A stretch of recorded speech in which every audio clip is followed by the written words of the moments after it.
પાટીદારોની એકતા માટે આનંદીબેન પટેલે આહવાન કર્યું, કહ્યું કે ક્યાં સુધી લેવા કડવાના નામે વહેંચાયેલા રહીશું। સુરતના કાર્યક્રમમાં પટેલવાદ પર આનંદીબેન ખુલીને બોલ્યા। સામાજિક માળખામાં પ્રસિદ્ધ રહેલા પટેલવાદ મુદ્દે તેમણે ટકોર કરી। રાજ્યપાલ આનંદીબેન પટેલે કહ્યું, મારામાં ક્યાંય પટેલવાદ નથી। પટેલ હોવાનો ગર્વ એ નેતૃત્વ સેવા સાથે જોડાયેલો છે। જ્ઞાતિવાદના સંકુચિત વાડાઓ સાથે હોવું એ પટેલ નથી। જ્ઞાતિના નામે રાજકારણ, નેતૃત્વના દાવેદારો માનસિકતા બદલે રાજ્યની વર્તમાન રાજકીય સ્થિતિ વચ્ચે આ સૌથી મોટું નિવેદન આનંદીબેન પટેલે આપ્યું છે। अब हम धीरे धीरे धीरे करके नीचे उतर रहे हैं। हम तो लेवा पटेल का नेतृत्व करेंगे, हम तो कड़वा पटेल का नेतृत्व करेंगे। मैं भी पटेल हूँ, लेकिन मैं पटेलवाद नहीं है मेरे पास। अब हम धीरे धीरे धीरे करके नीचे उतर रहे हैं। हम तो लेवा पटेल का नेतृत्व करेंगे, हम तो कड़वा पटेल का नेतृत्व करेंगे। मैं भी पटेल हूँ, लेकिन मैं पटेलवाद नहीं है मेरे पास। પાટીદાર અગ્રણી જ્યોતિબેન ટીલવા આપણી સાથે જોડાઈ ગયા છે। જ્યોતિબેન, ખૂબ ખૂબ સ્વાગત છે ગુજરાત ફર્સ્ટમાં આપનું। આનંદીબેન પટેલે આજે કાર્યક્રમમાં ખુલીને વાત કરી કે જેના ખાસ તો એમને જે લેવા અને કડવા પાટીદારો સાથે મળીને રહેવાનું છે, પટેલોની અંદર આ પ્રકારનો ભેદભાવ ન કરવામાં આવે, સૌથી મોટું અગત્યનું એમને નિવેદન આપ્યું છે। તમે કેવી રીતે જોઈ રહ્યા છો? હા બેન, હું વર્ષોથી સરદારધામમાં કડવા પાટીદાર અને લેવા પટેલ બંને સાથે અમે રહીએ છીએ અને ક્યારેય પણ હું કડવા પાટીદાર છું એવી રીતના મેં વર્ણન કર્યું નથી। હું ફક્ત ને પાટીદાર તરીકે જ હું વર્ણન કરું છું ને હું લેવા અને કડવા ક્યારેય પણ ભેદભાવ નથી કરતી અને હરેક લોકોને લેવા હોય કે કડવા હોય હરેકને હું વિનંતી કરું, બધાને કહું છું કે આપણે એક થઈને બધું જે કંઈ કાર્યક્રમ કરીએ આપણે સાથે મળીને કરીએ। જે તાકાત આપણે દેખાડવાની છે એ પણ પાટીદાર તરીકે આપણે તાકાત દેખાડીએ। બિલકુલ જ્યોતિબેન, પરંતુ ખાસ તો જ્યારે આપણે ખોડલધામની વાત કરતા હોઈએ, ઉમિયાધામની વાત કરતા હોઈએ, ત્યારે બંનેના અલગ અલગ વિકાસ માટેના જ્યારે બેઠકો થતી હોય છે ત્યારે અલગ અલગ થતી હોય છે। લેવા પટેલની અલગ એક સંમેલન મળતું હોય છે, કડવા પાટીદારોનું એક અલગ સંમેલન મળતું હોય છે। તો પટેલો એક થઈ જાય તો કદાચ આનાથી પણ વધારે પ્રોગ્રેસ છે પાટીદાર સમાજમાં જોવા મળી શકે। એક મહત્વનું નિવેદન આપણે એવી રીતે પણ જોઈ શકીએ।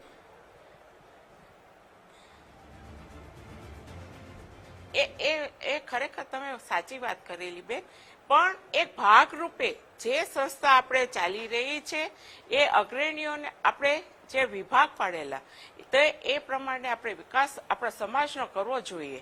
તો ભલે અમે માનતા નથી કે પાટીદાર આપણે લેવા અથવા કડવા જે પણ અલગ અલગ આપણે સંસ્થાઓ દ્વારા કાર્યક્રમ થતા હોય કે વિકાસ માટે કંઈ પણ થતા હોય એ પણ એક ભાગરૂપે આપણે એમ કહીએ છીએ કે લેવા હોય તો તે એનો વિકાસ થતો હોય ને કડવા હોય તો આપણે ઉમિયા પરિવાર થતો હોય, પણ લેવા અને કડવા જે સરદારધામ વતી અમે કામ કરી રહ્યા છીએ એ બધાને ઉદાહરણ રૂપે અમે એ કામ કરીએ છીએ કે એકતા રૂપે।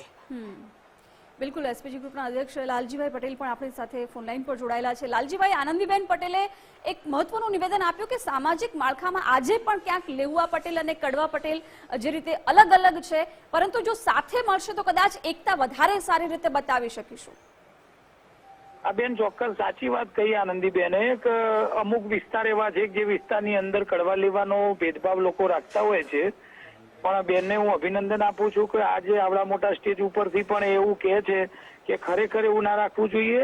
અને બેન, અમે પોતે એસપીજીમાં એવી પ્રવૃત્તિ કરીએ છીએ છેલ્લા 30 વર્ષથી કે ભાઈ પહેલા તો આપણે માણસ છીએ અને સમાજ આપણો પરિવાર હોય, આપણો સમાજ હોય, આપણું ગામ હોય, આપણું રાજ્ય હોય, આપણો દેશ હોય, એમાં વિકાસ માટે બધાના માટે કામ કરીએ છીએ, પણ સમાજનું કોઈ સારું કરી શકતા હોય તો એકતા રાખીને કેમ કરવું ના જોઈએ।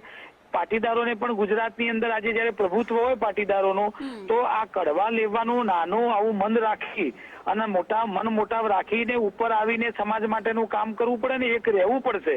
કારણ કે આવનારી પરિસ્થિતિ એવી છે, જો એક ના રહીએ તો રાજકીયથી લઈ સામાજિક લેવલે, ધાર્મિક લેવલે આપણે એક થઈને મજબૂત કામ સમાજ માટે ના કરી શકીએ।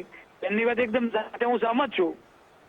બિલકુલ, એટલે લાલજીભાઈ કેટલો ફાયદો આમ થઈ શકે, કેમ કે હાલ જે વર્તમાન રાજકીય સ્થિતિ આપણે જોઈ રહ્યા છીએ રાજ્યમાં, અલગ અલગ સમાજ પોતાની એકતા બતાવી રહ્યા છે. પાટીદારોની સંખ્યા સૌથી વધારે છે, પરંતુ ક્યાંક લેઉવા અને કડવા જેમ બે ફાટા પડી જાય છે, સાથે મળે છે તો કેવા પ્રકારની આગામી શક્તિ એક પાટીદાર સમાજની આપણે જોઈ શકીએ?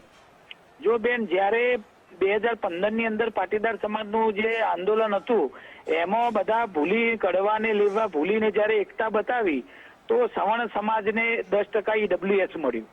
એમ કોઈ પણ જેમ અત્યારે લગ્ન નોંધણીનો કાયદો ચાલી રહ્યો છે, કોઈ લગ્ન નોંધણીના કાયદામાં સુધારો થવો જોઈએ અને એમાં તો સર્વ સમાજ દરેક જ્ઞાતિનું સમર્થન છે. પણ જો પાટીદાર સમાજ એની આગેવાની લઈ અને આજે કામ કરી રહ્યો હોય કે લગ્ન નોંધણીના કાયદામાં સુધારો થવો જોઈએ અને પાટીદાર સમાજ એક સાથે નીકળે અને આવા નાના મોટા ભેદભાવ ભૂલીને જયારે એક થઈને લડો તો 100% પરિણામ મળતું હોય છે. એ ભૂતકાળની અંદર દાખલા પણ બેસાડ્યા છે પાટીદાર સમાજે.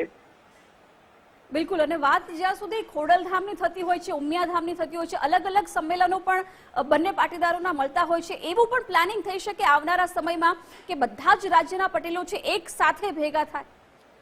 જો બેન, અમે ખોડલધામના આગેવાનો, ઉમિયાધામના આગેવાનો ભૂતકાળની અંદર બે મોટા સ્નેહ મિલન પણ કરેલા છે કે જ્યારે સમાજની કઈ વાત આવે, સમાજના દીકરા દીકરીની કઈ વાત આવે કે કોઈ પણ જગ્યાએ અન્યાય થાય એ સમયે બધું ભૂલીને તમે ખાલી દીકરીના લગ્ન કરવા માટે કે સામાજિક માળખા માટે તમે તમારા સમાજની વાત કરો એ વ્યાજબી છે.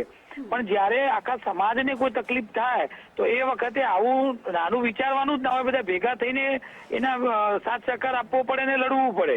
આજે કોઈ દીકરા દીકરીને કોઈ અભ્યાસ માટે જરૂર હોય કે વિધવા બહેનોની જરૂર હોય કે રોજગારીની કોઈ જરૂર હોય કે કોઈને ભણવા માટેની કઈ જરૂર હોય તો એ સમયે આજે બધા ભેગા થઈને જ કામ કરવું પડશે. જ્યારે કોઈ બીજાના સાથ સહકાર વગર શક્ય જ નથી. એટલે બેનની વાતથી હું સમજ એટલા માટે છું કે બેનને આ લેવલ ઉપર રહીને પણ આવી વાત કરી કે ભાઈ કડવા લેવા ક્યાં સુધી તમે આવું વાત ચલાવશો? આવા ખોટા વિચારો અને આવા જે વિચારો હોય એને તમે દૂર કરીને એકતા માટેની વાત કરો. જી બિલકુલ. લાલજીભાઈ, આપ અમારી સાથે જોડાયા, આભાર આપનો. તો જ્યોતિબેન, તમે શું કહેશો? કારણ કે જ્યાં સુધી સમાજની એકતા બતાવવાનો સવાલ છે, અત્યારે આપણે રાજકીય માહોલ પણ જોઈ રહ્યા છે કે કેવી રીતે બધા જ સમાજ છે એક થઈને પોતાની એકતા બતાવી રહ્યા છે. પાટીદારોની વાત કરીએ તો લેઉવા અને કડવા પાટીદાર ક્યાંક બે ફાટા પડી જાય છે, કેટલાક પ્રશ્નોને લઈને વાત હોય, વિકાસની વાત હોય ત્યારે, પરંતુ સાથે આવી જાય. આનંદીબેને જે વાત કરી છે અને સમર્થન બધા જ અગ્રણીઓ આપશે, પરંતુ સમાજ જો આને સ્વીકારીને આગળ વધશે તો પાટીદાર સમાજ માટે કેટલું હિતાવહ રહેશે?